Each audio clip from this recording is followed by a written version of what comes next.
முதல்வர் விஜய் தலைமையிலான தாவேக அரசு மீதான நம்பிக்கை வாக்கெடுப்பு சட்டசபையில் இன்று நடந்தது. காங்கிரஸ், இந்திய கம்யூனிஸ்ட், மார்க்சிஸ்ட் கம்யூனிஸ்ட், விசிக, IUML ஆகிய கட்சிகள் ஏற்கனவே அரசுக்கு ஆதரவு தெரிவித்த நிலையில் இன்றைய நம்பிக்கை ஓட்டெடுப்பிலும் அக்கட்சி எம்எல்ஏக்கள் அரசுக்கு ஆதரவாக ஓட்டளித்தனர். திமுக மற்றும் அதன் கூட்டணி கட்சி எம்எல்ஏக்கள் நம்பிக்கை ஓட்டெடுப்பில் பங்கேற்காமல் வெளிநடப்பு செய்தனர். பாமக, பாஜக எம்எல்ஏக்கள் சபையிலேயே அமர்ந்திருந்தாலும் ஓட்டெடுப்பில் நடுநிலை வகிப்பதாக அறிவித்தனர்.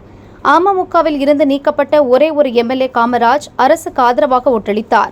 எதிர்க்கட்சி வரிசையில் அதிமுக எம்எல்ஏக்கள் 47 பேர் மட்டும் அமர்ந்திருந்த நிலையில் அவர்களில் SP வேலுமணி தலைமையிலான 25 பேர் அரசுக்கு ஆதரவாக ஓட்டளித்தனர்.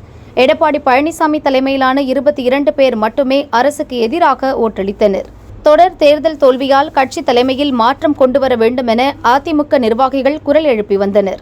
இதுவரை சட்டசபைக்கு வெளியே இந்த நிகழ்வுகள் நடந்த நிலையில் பழனிசாமிக்கு ஆதரவாக எத்தனை எம்எல்ஏக்கள் உள்ளனர் என்பது வெளிப்படையாக தெரியாமல் இருந்தது.